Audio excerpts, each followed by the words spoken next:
Alright, hey guys, I am back for a Golf Clash tutorial video here. It will be for the rookie division of the Winter Links tournament. So here, let's take a look at my golf bag real quick. This is an account I just created on Saturday here for you guys, for rookie specifically.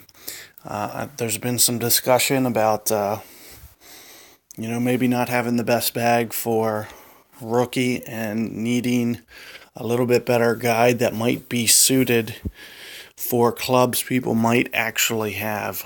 So let's just take a look at my bag real quick, because I am hurting in a couple categories here.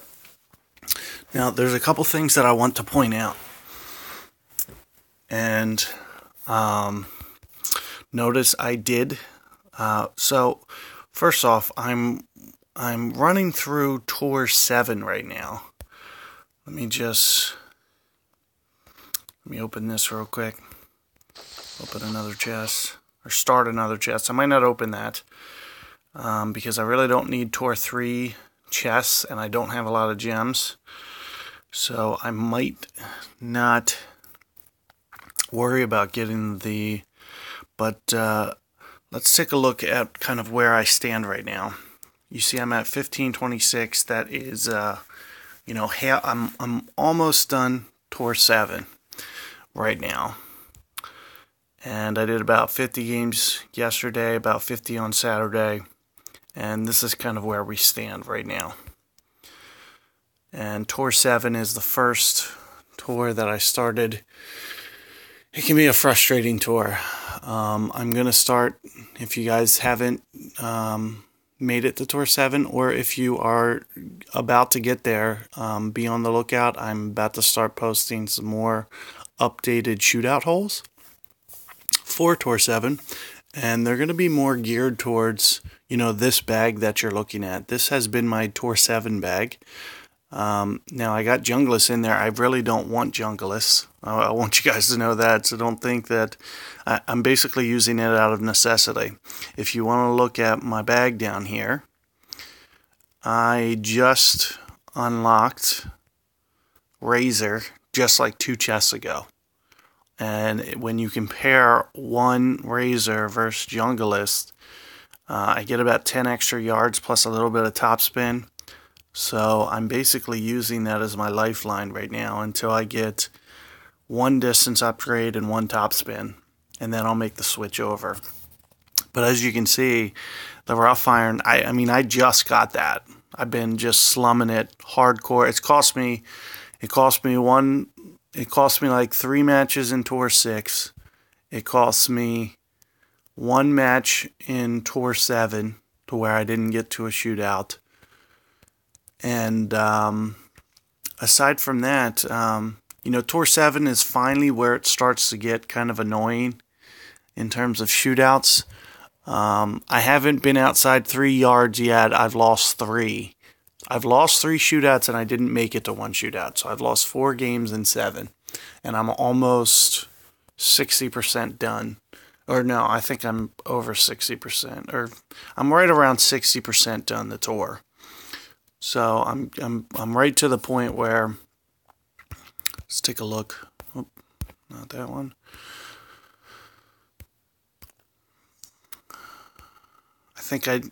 Okay. So I'm 13 games away. If I go on a 13-game win streak, I'll close 7, is basically what it comes down to. And I've been running with Thor's Hammer in that division. We, for the most part, are probably going to try to rotate drivers. You see, I have a lot of good options here. This is going to be a very good one. I'm going to give up, if it's not a par 5, I'm basically going to play the Rock. And let me just give you a little bit of brief background. So I just unlocked Thor's Hammer in the last offer, going from Tour 6 to Tour 7. When I got that offer, I did purchase that. It was $9.99, and it came with 800 gems. Now I'm doing this to accelerate my progression time. So if I would not buy stuff, it would be real slow to come about things. So I can tell you all in all right now, I'm about $20 invested in this account. So, like I said, there was certain packages that I passed because they didn't have gems really that came with it. There was like a couple that had like 80 gems or something like that.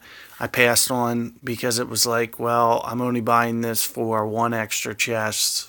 It's not really worth the offer. So I passed on a few. And like I said, I'm about $20 deep now. I picked up a $5 offer. I picked up a $10. And I picked up the Golden Shot, get some Titans, get a few Berserkers. I kind of took like a mixed bag of shots there.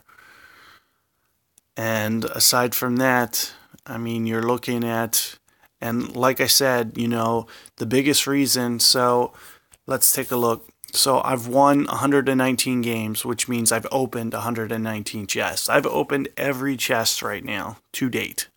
So I just want you guys to know that. But you can see using my methods, you can be quite effective without question. So, I'm setting you guys up for success. Keep it in mind, I have no problem spending a few bucks on this game for sure. But once you get into rookie, pro division, stuff like that, you can start getting stuff via the, tournament prizes. So that's kind of what you want to focus on. So let me set this bag up for hole number 1. And for hole number 1, we're going to go with our lengthiest driver. As much as this saddens me to have to do, I'm probably putting on, I don't know. I really don't think I need those 6 yards, to be honest with you. I might sacrifice a little bit of, because my thought is, well, I could just put on a Titan on hole 1.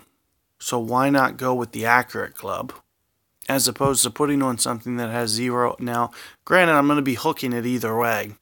I'm a little bit more comfortable with the hook on Thor's hammer.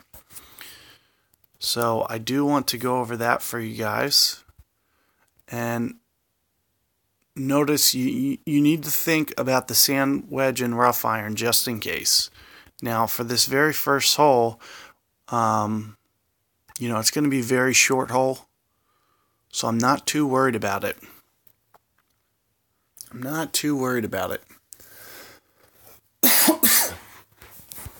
So, when you look over my bag, let me just get my number for my wedge. I think it's 40 accuracy. This accuracy isn't very, very high right now. So at 40 accuracy, that's 2.2 per ring at max distance. And I'm assuming we're going to be in pitch range. It's another thing I'm going to set up my bag. Oh, I might have to re-up that, but I'm going to put on the Titan now because I'm assuming I'm going to go with it. And aside from that, just make sure that you have a good rough iron on. In fact, let me make that a point to just put something on that has better accuracy just for this one hole because I'm not going to need the length. So here, let me switch to Razor just in case. I don't think what I'm going to try to do is I'm going to try to play 9 holes where I don't hit it in the rough. Because as you can see, my rough iron, I don't have anything that's far right now. Everything that I have is mid-distance. There's nothing that's extremely impressive, which means I need to avoid the rough off the tee.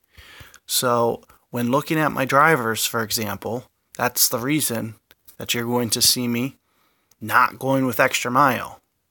It's 7 accuracy. 7. That's almost 3 per ring. You great bought to the right, you're 3 yards off your aim already. You good bought to the right, you're 10, 15 yards off your accuracy.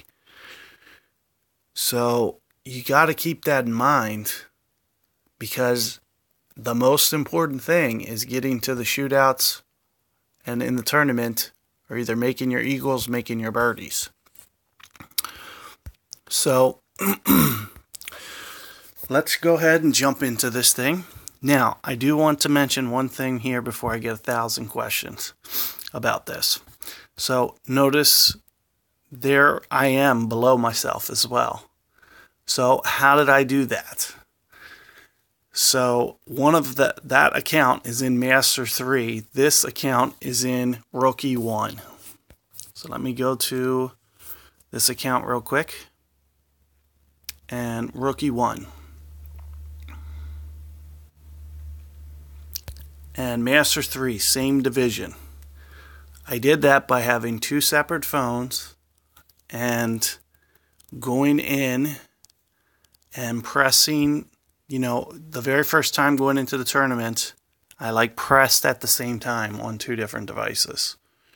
And that's how I was able to do that. I wanted to basically do a brief video on that to just kind of show you that that's how matchmaking in the tournament works.